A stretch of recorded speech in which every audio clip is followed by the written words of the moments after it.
আমি এখন লেন্স থেকে হোস্ট ডিফেন্স আলোচনা করব। আমি আমার বেসিক ভাইরোলজির পার্ট 1-এ হোস্ট ডিফেন্স আলোচনা করার সময় ইন্টারফেরন সম্পর্কে বলেছি। আমি ইন্টারফেরন এবং আদার্স যে হোস্ট ডিফেন্স আছে সেইগুলো ইলাবোরেটলি লেন্স থেকে বলবো। তো একটা ভাইরাস যখন একটা হিউম্যানে ঢুকে তখন ওই ভাইরাসের এগেনস্টে দুই ধরনের ইমিউনিটি গড়ে ওঠে। একটা হচ্ছে নন স্পেসিফিক ইমিউনিটি, একটা স্পেসিফিক ইমিউনিটি। তো নন স্পেসিফিক ইমিউনিটিটা ভাইরাস ঢোকার সাথে সাথেই কিছু ঘন্টার মধ্যেই গড়ে ওঠে। এইগুলোর মধ্যে আছে ন্যাচারাল কিলার সেল এবং ইন্টারফেরন। এবং স্পেসিফিক ইমিউনিটিটা ভাইরাসের এগেনস্টে কিছু সেভারাল ডেজ পর গড়ে ওঠে। এর মধ্যে আছে হিউম্যারাল ইমিউনিটি বা অ্যান্টিবডি মিডিয়েটেড ইমিউনিটি এবং সেলুলার মিডিয়েটেড ইমিউনিটি।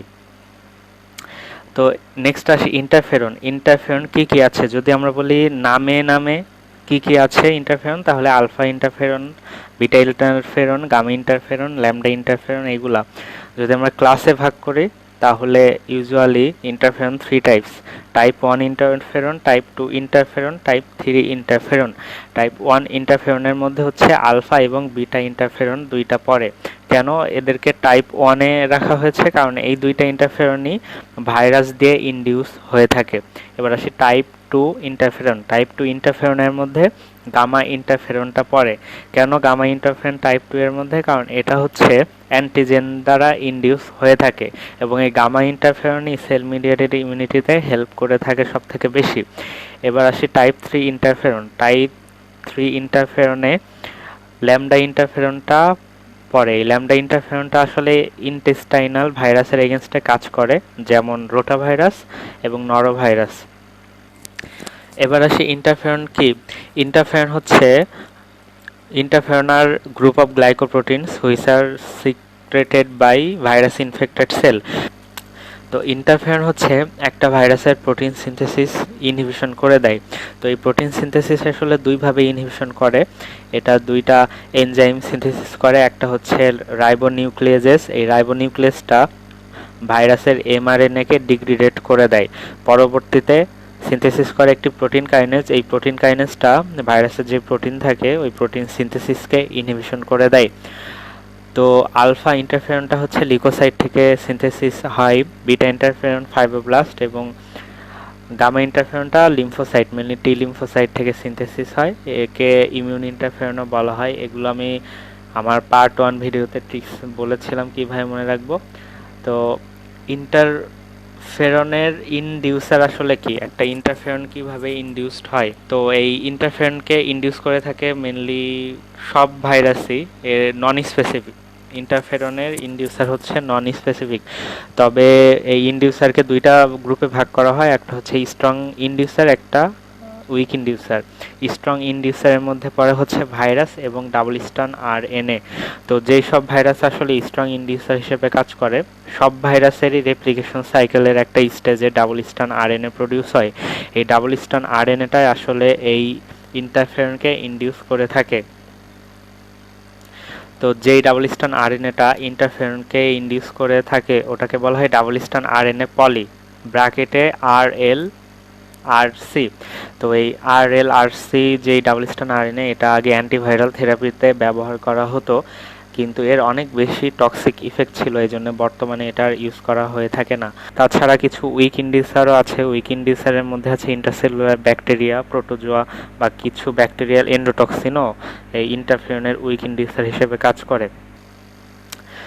তো এই ইন্টারফেরনের অ্যাকশনটা আসলে নন স্পেসিফিক। যে কোনো ডিএনএ বা আরএনএ ভাইরাসটা আসলে এই ইন্টারফেরনকে ইনডিউস করতে থাকে, তেমনি এই ইন্টারফেরনকে ইনহিবিটও নন স্পেসিফিকভাবে যে কোনো ভাইরাস ব্যাকটেরিয়া করতে পারে।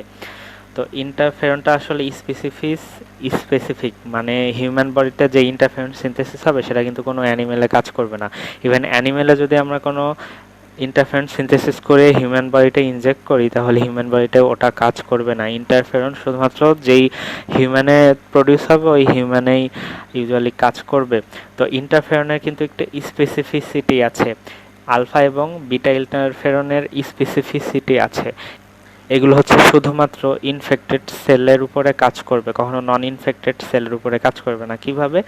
যখন একটা ভাইরাস একটা সেলকে ইনফেক্টেড করবে, ওই ভাইরাসটা কিন্তু ডাবল স্ট্যান্ড আরএনএ প্রডিউস করতেছে ইন্টারফেরনকে ইনডিউস করার জন্য। তো ইন্টারফেরনটা কি করবে? ইনফেক্টেড সেলের ওই ডাবল স্ট্যান্ড আরএনএর উপরেই কাজ করবে। তো এই ইন্টারফেরন একটি ভাইরাসের উপরে কাজ করে মেনলি তিনটা প্রোটিন সিনথেসিসের মাধ্যমে। প্রোটিন মানে তিনটা এনজাইম সিনথেসিসের মাধ্যমে। প্রথমে সিনথেসিস করে একটি অলিগো এ সিনথেস। এই অলিগো এ সিনথেসটা ইউজুয়ালি অ্যাডেনাইন ট্রাইনিউক্লিওটাইড সিনথেসিস করে। আচ্ছা, আমি আগে এনজাইম তিনটার নাম বলে নিই। এনজাইম তিনটা বা প্রোটিন তিনটা হচ্ছে 2,5 অলিগো এ সিনথেস, দেন এ রাইবোনিউক্লিয়েজেস, দেন এ প্রোটিন কাইনেজ। তো কি করে এই 2,5 অলিগো এ সিনথেস যেটা, সেটা হচ্ছে অ্যাডেনাইল ট্রাইনিউক্লিওটাইড বা 2,5 অলিগো এ সিনথেসিস করে। এই 2,5 অলিগো এটা পরবর্তীতে রাইবোনিউক্লিয়েজ এনজাইমটাকে অ্যাক্টিভ করে দেয়। এই রাইবোনিউক্লিয়েজেস এনজাইমটা এমআরএনএকে ডিগ্রেড করে দেয়, এবং ডিগ্রেড করে দেওয়ার পরে যেই third enzyme protein kinase produce করে, এই প্রোটিন কাইনেজটা কি করে? ইনিশিয়েশন ফ্যাক্টর 2কে ফসফোরাইলেশন করে দেয়, যার কারণে কোনো প্রোটিন সিনথেসিস হয় না। সেলেরও প্রোটিন সিনথেসিস হয় না, আলটিমেটলি ভাইরাসেরও প্রোটিন সিনথেসিস হয় না, যার কারণে সেলটা মারা যায়, লাইসিস হয়ে যায়। তো একটা সেল যখন মারা যাবে, ভাইরাসটাও কিন্তু আর বাঁচতে পারবে না, কারণ ভাইরাস হচ্ছে অব্লিগেট ইন্টারসেলুলার মাইক্রো অর্গানিজম। তো এই ইন্টারফেরনটা আসলে একটা ভাইরাসের ইনফেকশনের কিছু ঘন্টা পরেই অ্যাকশন করা শুরু করে। তো ইন্টারফেরন আসলে বিভিন্ন ডিজিজের ট্রিটমেন্ট হিসেবে বর্তমানে ব্যবহার করা হয়, যেমন alpha interferon chronic active hepatitis এবং কন্ডোইলোমা অ্যাকুমিনেটামে ইউজ করা হয়ে থাকে। যেসব পেশেন্টের হেপাটাইটিস বি এবং হেপাটাইটিস সি ভাইরাস দিয়ে ক্রনিক অ্যাক্টিভ হেপাটাইটিস থাকে, সাথে কন্ডোইলোমা অ্যাকুইমিনেটাম, তাদেরকে এই আলফা ইন্টারফেরন দিয়ে ট্রিটমেন্ট করা হয়ে থাকে। তাছাড়া বিটা ইন্টারফেরনটা মাল্টিপল স্ক্লেরোসিসের ট্রিটমেন্ট হিসেবে ইউজ করা হয়, এবং গামা ইন্টারফেরনটা যেসব পেশেন্টের ক্রনিক গ্রানুলোমাটাস ইনফেকশন আছে, তাদের এই রিকারেন্সিটা প্রিভেন্ট করার জন্য ইউজ করা হয়ে থাকে। তাছাড়া ক্যাপোসিস সার্কোমা, হেয়ারি সেল লিউকোমা ছাড়া আদার অনেক কার্সিনোমা ক্যান্সারে এই ইন্টারফেরন ইউজ করা হয়ে থাকে। তো ইন্টারফেরনের পরে আসি ন্যাচারাল কিলার সেল বা এনকে সেল। এনকে সেল হচ্ছে নন স্পেসিফিক ইউনিটের একটি অংশ। তো ন্যাচারাল কিলার সেলকে ন্যাচারাল কেন বলা হয়? কারণ এই এনকে সেলগুলোর অ্যাক্টিভ হওয়ার জন্য প্রিভিয়াসলি কোনো ভাইরাস বা ভাইরাস ইনফেক্টেড সেলের সাথে এক্সপোজড হওয়ার কোনো দরকার নাই, এবং এগুলো নন স্পেসিফিক ইউনিটস অ্যাকশন। তো এনকে সেলগুলো আসলে টি লিম্ফোসাইটস এরই একটা টাইপস। তো এই ন্যাচারাল কিলার সেলের কোনো ভাইরাস ইনফেক্টেড সেল আইডেন্টিফাই বা রিকগনাইজ করার জন্য কোনো অ্যান্টিজেনিক রিসেপ্টরের দরকার হয় না। এগুলো ক্লাস 1 এমএইচসি প্রোটিন ছাড়াই যে কোনো ভাইরাস ইনফেক্টেড সেলকে আইডেন্টিফাই করতে পারে। আর এগুলো একটি ভাইরাস ইনফেক্টেড সেলকে কিল করে দুইটা জিনিস সিক্রেশনের মাধ্যমে। কি? পারফোরিনস এবং গ্রানজাইমস, এই দুইটা জিনিস সিক্রেশনের মাধ্যমে ভাইরাস ইনফেক্টেড সেলকে এটা ইউজুয়ালি ডিগ্রেডেড বা লাইসিস করে দেয় অ্যাপোপ্টোসিস প্রক্রিয়ায়। এবার আসি ফ্যাগোসাইটোসিস। ইউজুয়ালি ফ্যাগোসাইটোসিস করে ম্যাক্রোফেজ, আমরা জানি। তো ম্যাক্রোফেজের মধ্যে ফিক্স ম্যাক্রোফেজ যেটা রেটিকুলো এন্ডোথেলিয়াল সিস্টেমে থাকে, বা অ্যালভিওলার ম্যাক্রোফেজ, এগুলো আসলে ফ্যাগোসাইটোসিস করে। তাছাড়াও ব্যাকটেরিয়াল ইনফেকশনে পলিমরফোনিউক্লিয়ার লিউকোসাইটসগুলো প্রিডোমিনেন্ট সেলুলার ডিফেন্সে কাজ করে থাকে। এবার আসি আলফা ডেফিসিয়েন্স। আলফা ডেফিসিয়েন্স হচ্ছে পজিটিভলি চার্জ পেপটাইডস। এগুলোর অ্যান্টিভাইরাল অ্যাক্টিভিটি থাকে, অ্যান্টিব্যাকটেরিয়াল অ্যাক্টিভিটিও থেকে থাকে। এগুলো ইউজুয়ালি এইচআইভি ভাইরাস, যেগুলো এইচআইভি ভাইরাসকে CR4 রিসেপ্টরের সাথে বাইন্ড হতে দেয় না, এবং এইচআইভি রিসেপ্টরকে হোস্ট সেলের মধ্যে ঢুকতে দেয় না। তো এই জন্যে এইচআইভি ইনফেক্টেড পেশেন্ট অনেক দিন ধরে এই আলফা ডেফিসিয়েন্সির জন্যই নন প্রোগ্রেসিভ অবস্থায় থাকে। এবার আসি অ্যাপোলিপোপ্রোটিন বি আরএনএ এডিটিং এনজাইম, যেটাকে বলা হয় অ্যাপোবিসি3জি। এই অ্যাপোবিসি3জিটাও আসলে এইচআইভি ভাইরাসের এগেনস্টে কাজ করে থাকে। এটা হচ্ছে আমাদের ইনেট হোস্ট ডিফেন্সের একটি অংশ। তো এই অ্যাপোবিসি3জি যেটা, এটা আসলে রেট্রোভাইরাল ইনফেকশন, যেমন এইচআইভি দিয়ে যে ইনফেকশনটা হয় ওটাকে ইনহিবিশন করে থাকে। তো এই অ্যাপোবিসি3জি যেটা, এটা হচ্ছে এইচআইভির হাইপার মিউটেশন করে থাকে। কিভাবে হাইপার মিউটেশন করে? এটা হচ্ছে এমআরএনএ আর যেই রেট্রোভাইরাল ডিএনএ থাকে এইচআইভির, এই এমআরএনএ এবং রেট্রোভাইরাল ডিএনএ থেকে সাইটোকাইন্সটা সরিয়ে ফেলে। কিন্তু এইচআইভি সহজেই এই ApoB3Gকে ইনঅ্যাক্টিভেট করে দিতে পারে, মানে ডিফেক্ট করতে পারে। কিভাবে ডিফেক্ট করে? এইচআইভি একটি ভাইরাল ইনফেক্টিভিটি প্রোটিন সিনথেসিস করে, যেটার আরেক নাম ভিভ বলা হয়। এটা আবার এই ApoB3Gকে কাউন্টার অ্যাক্ট করে ফেলে। এবার আসি ফিভার। ইউজুয়ালি ফিভার আসলে ভাইরাসের এগেনস্টেই হোস্ট ডিফেন্স দুইভাবে দিয়ে থাকে। যেমন ফিভারে বডি টেম্পারেচার অনেক বেড়ে গেলে এনভেলপ ভাইরাসগুলো ইউজুয়ালি ডিস্ট্রয় হতে পারে, কারণ এনভেলপ ভাইরাসগুলো হিট সেন্সিটিভ। আর যখন ফিভারের জন্য বডি টেম্পারেচার অনেক বেশি বেড়ে যায়, তখন ভাইরাসের নর্মাল যে রেপ্লিকেশন ওটা আসলে ইনহিবিটেড হয়ে যায়, কারণ বেশি টেম্পারেচারে ভাইরাস ঠিকমতো রেপ্লিকেট করতে পারে না। তারপরে একটা হোস্ট ডিফেন্স আছে, সেটা হচ্ছে সার্কামসেশন। সার্কামসেশনে আসলে 3টা সেক্সুয়ালি ট্রান্সমিটেড ডিজিজ হয় না, মানে যাদের সার্কামসেশন করা থাকে তাদের 3টা সেক্সুয়ালি ট্রান্সমিট ডিজিজ হয় না। কি কি? মানে হয় না বলতে হয়, বাট খুবই কম হয়। কি কি? সেটা হচ্ছে HIV, human papilloma virus, Harpic simplex virus type 2। তো আমি এতক্ষণ যা আলোচনা করলাম, যেমন হচ্ছে ইন্টারফেরন, ন্যাচারাল কিলার সেল, ফিভার, আলফা ডেফিসিয়েন্স, ApoB3G, দেন সার্কামসেশন, তাছাড়া মিউকোসিলিয়ারি ক্লিয়ারেন্স, এগুলো আসলে নন স্পেসিফিক, মানে বেশিরভাগ ভাইরাসের ক্ষেত্রে ইউজুয়ালি ইনফেকশন প্রিভেন্ট করে থাকে। এবার আসি আমাদের যে হোস্ট ডিফেন্স, এগুলো বিভিন্ন ফ্যাক্টরের দ্বারা ইনফ্লুয়েন্স হয়ে থাকে, যেমন এজ, কর্টিকয়েড থেরাপি এবং ম্যালনিউট্রিশন। তো প্রথমে আসি এজ। এজ হচ্ছে নিউনেটস এবং এল্ডারলি যেসব পিপল থাকে তাদের কিন্তু ভাইরাল ইনফেকশন বেশি হয়, বাট ইয়ং অ্যাডাল্ট বা অ্যাডাল্ট চিলড্রেনদের এই ইনফেকশনটা অনেক কম হয়ে থাকে। যেমন ইনফ্লুয়েঞ্জা ওল্ডারদের জন্য কমন এবং হার্পিস সিমপ্লেক্স নিউনেটসদের জন্য কমন। তারপরে আসে কর্টিকোস্টেরয়েডস। বেশি কর্টিকোস্টেরয়েডস নিলে ভাইরাল ইনফেকশনের প্রবণতা অনেক বেড়ে যায়। কী কারণে বাড়ে? কারণ কর্টিকোস্টেরয়েডস নিলে লিম্ফোসাইটস, মনোসাইটস এগুলো লাইসিস হয়ে যায়, ডিগ্রেডেটস হয়ে যায়, ইন্টারফেরন প্রোডাকশনও কমে যায় এবং এটা লাইসোজোমকে স্টেবিলাইজ করে দেয়, যার কারণে ভাইরাল ইনফেকশনটা অনেক বেড়ে যায়। তো সবথেকে বেশি ভারে হচ্ছে ভ্যারিসেলা জুস্টার। যারা কর্টিকোস্টেরয়েড নেয় তাদের ভ্যারিসেলা জুস্টার ইনফেকশন সবথেকে বেশি বাড়ে। তাছাড়া যাদের হার্পিক কেরাটাইটিস থাকে চোখে, তারা যদি টপিক্যালে কর্টিকোস্টেরয়েড ইউজ করে বা কর্টিসন ইউজ করে, তাহলে তাদের আই ড্যামেজ হয়ে যাবে। তারপর আসে ম্যালনিউট্রিশন। ম্যালনিউট্রিশন থাকলে ঠিকমতো প্রোটিন তো থাকবে না, তাই না? তো তার হচ্ছে অ্যান্টিবডি ঠিকমতো প্রডিউস হবে না, ফ্যাগোসাইটোসিস হবে না, আলটিমেটলি তার ভাইরাস ইনফেকশন অনেক বেশি হবে। এবার আমরা আসি স্পেসিফিক ইমিউনিটি বা স্পেসিফিক ডিফেন্স। স্পেসিফিক ডিফেন্স আসলে অ্যাকোয়ার্ড ইমিউনিটির মধ্যে আলোচনা করা হয়ে থাকে। তো এই অ্যাকোয়ার্ড ইমিউনিটির মধ্যে মেনলি 2 ধরনের ইমিউনিটি আছে, অ্যাক্টিভ ইমিউনিটি এবং প্যাসিভ ইমিউনিটি। তাছাড়া আরও একটা ইমিউনিটি আছে, সেটা হচ্ছে হার্ড ইমিউনিটি। তো আসলে কিছু পেশেন্ট জেনেটিক্যালি কোনো ভাইরাসের প্রতি রেজিস্ট্যান্স থাকতে পারে, যেমন এইচআইভি যদি কোনো পেশেন্টের বডিতে ঢুকে, সেই পেশেন্টের যদি সেল মেমব্রেনে কেমোকাইন্স রিসেপ্টর না থাকে, তাহলে সে ওই এইচআইভির প্রতি জেনেটিক্যালি রেজিস্ট্যান্স থাকে। এবার আসে অ্যাক্টিভ ইমিউনিটি। একটা ভাইরাস যখন একটা পেশেন্ট বা একটা হোস্টের মধ্যে ঢুকবে, ওই ভাইরাসের এগেনস্টে ওই হোস্ট সেলে আপনি একটা ইমিউনিটি গড়ে উঠবে। এটা হতে পারে হিউমেরাল ইমিউনিটি বা অ্যান্টিবডি মিডিয়েটেড ইমিউনিটি অথবা সেল মিডিয়েটেড ইমিউনিটি। এইগুলোকে বলা হয়ে থাকে ইউজুয়ালি অ্যাক্টিভ ইমিউনিটি। তো এই অ্যাক্টিভ ইমিউনিটির ডিউরেশন বিভিন্ন ধরনের হয়ে থাকে, যেমন কিছু কিছু ভাইরাসের প্রতি লাইফ লং ইমিউনিটি থাকে। মিজেলস, মাম্পস এদের কিন্তু লাইফ লং ইমিউনিটি দিয়ে থাকে। আবার কিছু কিছু ভাইরাসের লাইফ লং ইমিউনিটি দেয় না, যেমন রেসপিরেটরি ট্র্যাকে আমাদের যেই সব ভাইরাস ইনফেকশন তৈরি করে, যেমন প্যারা ইনফ্লুয়েঞ্জা ভাইরাস, রেসপিরেটরি সিনশাইশিয়াল ভাইরাস, এগুলো যখন আমাদের রেসপিরেটরি ট্র্যাকে ইনফেকশন তৈরি করে, তখন এগুলো লোকাল একটা অ্যান্টিবডি প্রডিউস করে, যেটাকে বলা হয় ইমিউনোগ্লোবিন এ।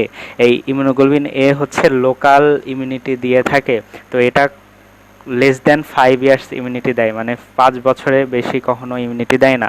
আবার কিছু ভাইরাস বডিতে ঢুকলে ব্লাডে অ্যান্টিবডি প্রডিউস করে, যেমন মিজেলস, তারপরে মামস, রুবেলা, তারপরে হচ্ছে চিকেন পক্স। তো এগুলো যখন প্রথম এক্সপোজার হয় তখন ইমিউনোগ্লোবিন এম প্রডিউস হয়, প্রাইমারি ইমিউনোগ্লোবিন যেটা, পরবর্তীতে আসে ইমিউনোগ্লোবিন জি। তো এগুলো আসলে লাইফ লং বা অনেক দিন ধরে একটা ইমিউনিটি দিয়ে থাকে। তো measles, mum's, rubella, chicken pox এগুলো আসলে সার্কুলেটিং যে ইমিউনোগ্লোবিন জি থাকে এর জন্যে লাইফ লং ইমিউনিটিটা পেয়ে থাকে। তাছাড়া আমাদের লোকাল ইমিউনিটির আরও একটা বেস্ট এক্সাম্পল হচ্ছে পোলিও। যখন আমরা লাইভ অ্যাটেনুয়েটেড পোলিও ভ্যাকসিন খাই আমাদের জিআইটিতে কিন্তু ইমিউনোগ্লোবিন এ যেটা প্রডিউস হয় এটা আসলে লোকাল ইমিউনিটি দিয়ে থাকে।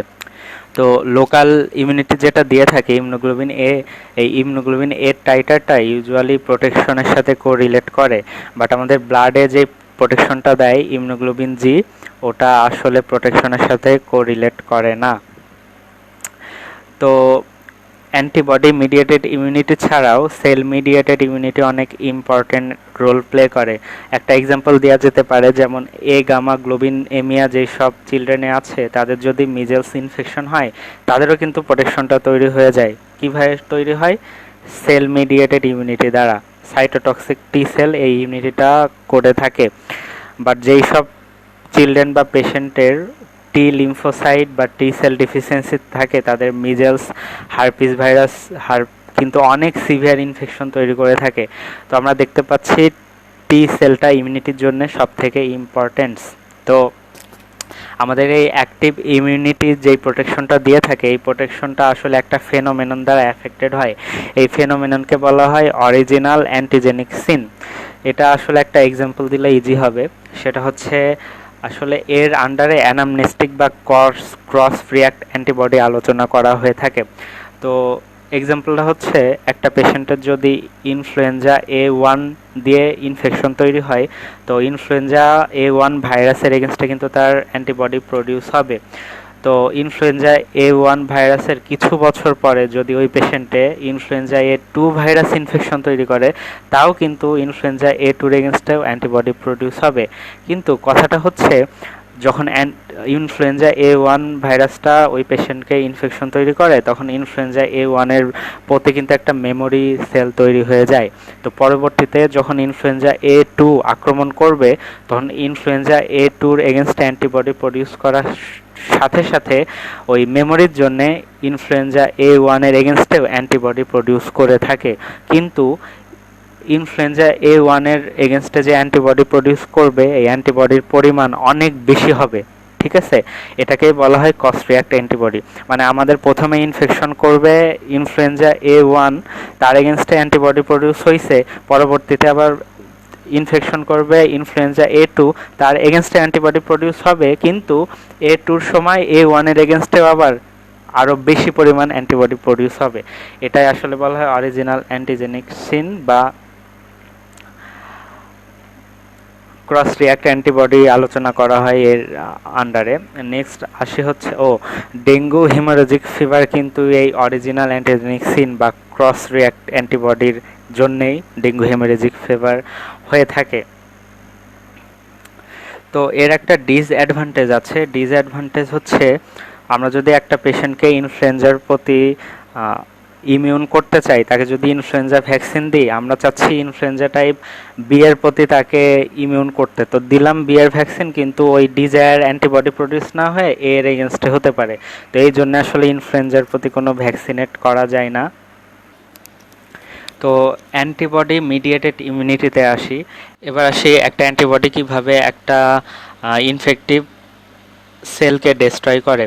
তো একটা ইনফেক্টিভ সেল বা একটা ভাইরাসকে অ্যান্টিবডি ইউজুয়ালি দুইটা মেকানিজমে ডিস্ট্রয় করতে পারে। একটা হচ্ছে ইনফেক্টিভিটি যেটা ভাইরাসের ওটাকে নিউট্রালাইজ করতে পারে, অথবা সেকেন্ড ওয়েটা হচ্ছে একটা ভাইরাস ইনফেক্টেড সেলকে লাইসিস বা ডিস্ট্রয় করে দিতে পারে। তো প্রথমে আসি হচ্ছে একটা ভাইরাসের ইনফেক্টিভিটি একটা অ্যান্টিবডি কিভাবে নিউট্রালাইজ করে। এটা আসলে দুইটা ভাবে করে থাকে। প্রথমটা হচ্ছে একটা ভাইরাস সেট যেই সারফেস প্রোটিন থাকে অ্যান্টিবডি ওই সারফেস প্রোটিনের সাথে বাইন্ড করার জন্য কি হয়, এই ভাইরাসের সারফেসের যে প্রোটিনটা ওই যেটা অ্যান্টিজেনিক স্ট্রাকচার মেনলি ওটা আর কোনো হোস্ট সেলের রিসিপ্টরের সাথে বাইন্ড করতে পারে না। যার কারণে ওটা আর ইনফেকশন তৈরি করতে পারে না। সেকেন্ড ওয়েটা হচ্ছে এই অ্যান্টিবডি যেটা হোস্ট সেলের এনভেলপের যে প্রোটিনের সাথে বাইন্ড করতেছে, বাইন্ড করার কারণে এই হোস্ট সেলের এনভেলপটাকে স্টেবল করে দিচ্ছে, যার কারণে এই ভাইরাসটা আনকোটিং হয়ে তার নিউক্লিক অ্যাসিডটা আর বের করতে পারে না। তো আনকোটিং করতে পারে না, তো আনকোটিং না করতে পারলে কি হয়, এই নিউক্লিক অ্যাসিডটা রেপ্লিকেশন করতে পারে না, এইভাবে ভাইরাস স্প্রেডটা ইউজুয়ালি ইনহিবিট হয়ে যায়। তো এর কারণে কি হয়, এর কারণে আসলে ওই ভাইরাসটার ইনফেকশন তৈরি করতে পারে না। তাছাড়া এই অ্যান্টিবডি যখন ভাইরাসের প্রোটিনের সাথে বাইন্ড করতেছে, ওই অ্যান্টিবডিটা কিন্তু র্যাপিডলি ফ্যাগোসাইটোসিস হয়ে যাচ্ছে, মানে অ্যান্টিবডিটা ফ্যাগোসাইটোসিসেও ইউজুয়ালি হেল্প করছে অপসোনাইজেশনের মতো। তাছাড়া এই অ্যান্টিবডি কিন্তু এইখানে সরাসরি ওই ভাইরাসটাকে ডিগ্রেডেট করতে পারতেছে না, কারণ যেই অ্যান্টিবডি ভাইরাস যেই কমপ্লেক্স প্রডিউস হচ্ছে ওইখান থেকে যদি অ্যান্টিবডিটা নিয়ে নেওয়া হয়, ভাইরাসটা কিন্তু তার আগের অবস্থায় আবার ফিরে যেতে পারে। তারপরে হার্পিস সিমপ্লেক্স ভাইরাস, ওইটা কিন্তু একটা সেল থেকে আরেকটা সেলে ক্রস ব্রিজের মাধ্যমে ট্রান্সমিট করতে পারে। তো যেই সব অ্যান্টিবডি ইউজুয়ালি অ্যাডহেরেন্স করে থাকে, এটাকে বলা হয় নিউট্রালাইজিং অ্যান্টিবডি। ও এরপরে আসে হচ্ছে কিছু কিছু অ্যান্টিবডি কিন্তু শুধু ভাইরাসের যেই প্রোটিন থাকে তার এগেনস্টে কাজ করে না, কিছু কিছু হচ্ছে ইন্টারনাল কোর, যেটা সেই কোরের এগেনস্টেও কাজ করে থাকে। যেমন হেপাটাইটিস বিতে যেই কোর অ্যান্টিজেন থাকে তার এগেনস্টেও কিন্তু অ্যান্টিবডি প্রডিউস হতে পারে। অ্যান্টিবডি ওই কোর অ্যান্টিজেনের উপরে কাজ করে ওই হেপাটাইটিস বিকে নিউট্রালাইজ করে দিতে পারে। নেক্সট আসি, এই অ্যান্টিবডি কিভাবে একটি ভাইরাস ইনফেক্টেড সেলকে লাইসিস করে। তো এই লাইসিসটা ইউজুয়ালি ভাইরাস এবং কমপ্লিমেন্ট মিলে লাইসিসটা করে থাকে। প্রথমে অ্যান্টিবডিটা ভাইরাস স্পেসিফিক অ্যান্টিজেনের সাথে বাইন্ড করে, যেটা ইনফেক্টেড সেলের সারফেসে থাকে। বাইন্ড করার পরে দেন কমপ্লিমেন্ট অ্যাক্টিভেটেড হয়, দেন এনজাইমেটিক ডিগ্রেডেশন করে দেয় ওই ইনফেক্টেড হোস্ট সেল মেমব্রেনকে, যার কারণে ওই সেলটা লাইসিস হয়ে যায়, ভাইরাসটা আর স্প্রেড করতে পারে না, রিডিউস হয়ে যায় ইউজুয়ালি। আরেকটা মেকানিজম আছে, সেটা হচ্ছে সাইটোটক্সিক টি সেল কীভাবে ভাইরাস ইনফেক্টেড সেলকে ডিস্ট্রয় করে। তো সাইটোটক্সিক টি সেল আসলে ভাইরাস ইনফেক্টেড যেই সেল ওটাকে ক্লাস 1 এমএইচসি প্রোটিনের মাধ্যমে আইডেন্টিফাই করে থাকে। আইডেন্টিফাই করার পরে এটা 3টা মেথডে আসলে এই ভাইরাস ইনফেক্টেড সেলকে ডিস্ট্রয় করে। তো প্রথম প্রসেস হচ্ছে এই সাইটোটক্সিক টি সেল যেটা, সেটা হচ্ছে প্রথমে পারফোরিনস নামক একটা এনজাইম প্রডিউস করে। এই পারফোরিনসটা সেল মেমব্রেনে কিছু পোর প্রডিউস করে, কিছু পোরের সৃষ্টি হয়। তারপরে হচ্ছে এই সাইটোটক্সিক টি সেল আরেকটা এনজাইম প্রডিউস করে, যেটাকে বলা হয় গ্রানজাইমস। এই গ্রানজাইমসটা ইউজুয়ালি একটা প্রোটিওলাইটিক এনজাইম, যেটা সেলুলার বিভিন্ন সেল কন্টেন্টসটাকে তাকে ডিগ্রেডেটস করে দেয়। এরপরে এটি একটি এফএএস প্রোটিনকে অ্যাক্টিভেট করে। এই এফএএস প্রোটিন ইউজুয়ালি সেলের অ্যাপোপ্টোসিস করে দেয়। এরপরে আসি টলারেন্স। এই টলারেন্সটা ইউজুয়ালি নিউবর্ন ফিটাসের ক্ষেত্রে বা ইনফ্যান্টসের ক্ষেত্রে হয়ে থাকে, বাট হিউম্যানে লাইফ টাইম টলারেন্স কোথাও আসলে এখনও দেখা যায়নি, তবে ইঁদুরের ক্ষেত্রে দেখা গিয়েছে। সেটা হচ্ছে লিম্ফোসাইটিক কোরিওমেনিনজাইটিস ইনফেকশনে। যদি একদম ফিটাস ইঁদুর যেগুলা, ওইগুলাতে এই ভাইরাসটা দেওয়া হয়, তাহলে ওই ইঁদুরের যেই হোস্ট ডিফেন্স সেটা ভাবে এর একটা বডিরই অংশ, এটার প্রতি আর কোনো ইমিউন রেসপন্স হয় না, টলারেন্স ডেভেলপ করে। বাট হিউম্যানে আসলে এই টলারেন্সটা দেখা যায় না। যেমন কনজেনিটাল রুবেলা সিনড্রোমস, এই কনজেনিটাল রুবেলা সিনড্রোমস যদিও ইনফেকশন তৈরি করে বাচ্চাদের, কিন্তু ওই কনজেনিটাল রুবেলা সিনড্রোমের প্রতি অ্যান্টিবডি প্রডিউস হয়ে থাকে ইউজুয়ালি ফিটাসে, এই জন্য হিউম্যানে এই টলারেন্সটা ইউজুয়ালি দেখা যায় না। তো কিছু কিছু ভাইরাস ইনফেকশনে সেল মিডিয়েট ইমিউনিটিটা সাপ্রেশন হতে পারে। যেমন মিজেলসে টিউবারকুলিন স্কিন টেস্টটা আসলে হয় না, টোটালি লস হয়ে যায়। এটা একটা এক্সাম্পল সেল মিডিয়েটেড ইমিউনিটি ডিস্ট্রাকশনের। তাছাড়া সাইটোমেগালো ভাইরাস, এইচআইভি ভাইরাসটাও এই cell mediated immunity usually destroy করে দিতে পারে। তো এই সেল মিডিয়েটেড ইমিউনিটিটা আসলে কিভাবে ডিস্ট্রয় করে, কিছু ভাইরাস ক্লাস 1 ক্লাস 2 এমএসসি যেই প্রোটিন থাকে ওটাকে ইউজুয়ালি রিডিউস করে দেয়। তো রিডিউস বা ডিস্ট্রয় করে দেওয়ার জন্য সেল মিডিয়েটেড ইমিউনিটি কাজ করতে পারে না। এবার আসি প্যাসিভ ইমিউনিটি। প্যাসিভ ইমিউনিটিটা আসলে শর্ট টার্ম ইমিউনিটি। এটাই কিছু পি ফর্ম অ্যান্টিবডি ইউজুয়ালি দেওয়া হয়ে থাকে কোনো পেশেন্টকে। তো এই ক্ষেত্রে আসলে টু টাইপসের অ্যান্টিবডি ইউজ করা হয়, একটা হচ্ছে হাই টাইটার অফ অ্যান্টিবডি আর একটা হচ্ছে লো টাইটার অফ ইমিউনোগ্লোবিউলিন। তো হাই টাইটার অফ অ্যান্টিবডি যেটা, সেটা আসলে ইউজুয়ালি নন স্পেসিফিক এবং হেটারোজেনাস, মানে একটা ডোনারের প্লাজমা থেকে অনেক ধরনের অ্যান্টিবডি নিয়ে ইউজুয়ালি এটা দেয়া হয়ে থাকে। আর লো টাইটার যেটা, সেটা ইমিউনোগ্লোবিউলিন দেয়া হয়ে থাকে। এটা ইউজুয়ালি অ্যালকোহল ফ্র্যাকশনেশনের মাধ্যমে প্রডিউস করা হয়ে থাকে। তো হাই টাইটার কোথায় কোথায় ইউজ করা হয়? High titre antibody usually use করা হয়ে থাকে হেপাটাইটিস বি, র্যাবিস এবং ভ্যারিসেলা জোস্টারের এগেনস্টে। তো এটা আমাদের ইজিলি মনে থাকবে, যেমন র্যাবিস হইলে তো আমরা হাই টাইটার অ্যান্টিবডি দিই, হেপাটাইটিস বিতেও আমরা দিতে পারছি, তারপরে ভ্যারিসেলা জোস্টারে দিই। আর লো টাইটার ইমিউনোগ্লোবিউলিন যেটা, সেটা usually hepatitis A virus prevent করার জন্য দেওয়া হয়ে থাকে। যেই সব পার্সনরা কোনো ইনফেক্টিভ হাইপার এপিডেমিক এরিয়াতে যাবে তাদেরকে আসলে এই লো টাইটারটা দেওয়া হয়ে থাকে। আবার কিছু প্যাসিভ ইমিউনিটি আছে যেটা হচ্ছে মা থেকে বাচ্চায় যাইতে পারে, যেমন ইমিউনোগ্লোবিন জি, এটা আসলে প্লাজেন্টার মাধ্যমে মা থেকে বাচ্চায় যায়। আর একটা ইমিউনোগ্লোবিন এ, এটা ব্রেস্ট মিল্কের মাধ্যমে বা কোলোস্ট্রাম যেটাকে বলে তার মাধ্যমে ইউজুয়ালি চিলড্রেনকে যেয়ে থাকে, মায়ের মাধ্যমে চিলড্রেনে যায়। এবার আসি হার্ড ইমিউনিটি। হার্ড ইমিউনিটি মানে কমিউনিটি ইমিউনিটি বলা হয়ে থাকে। যেমন একটা এলাকায় যদি 100 জন থাকে, 90 জন যদি ইমিউন থাকে, তাহলে বাকি 10 জনে ইমিউনিটিটা পেয়ে যায়। তো একটা এক্সাম্পল দিই, সেটা হচ্ছে লাইভ অ্যাটেনুয়েটেড পোলিও ভ্যাকসিন। এই লাইভ অ্যাটেনুয়েটেড পোলিও ভ্যাকসিন যদি 90 জনকে ইমিউনিটিটা দেয়া হয়ে থাকে, তাহলে 90 জনের যেই লোকাল ইমিউনোগ্লোবিন এ প্রডিউস হবে, যার জন্যে এটা আসলে ওইখানে, আর যে কোনো পোলিও ভ্যাকসিনটা, পোলিও ভাইরাসটা আসলে জিআইটিতে গিয়ে ডিস্ট্রয় হয়ে যাবে।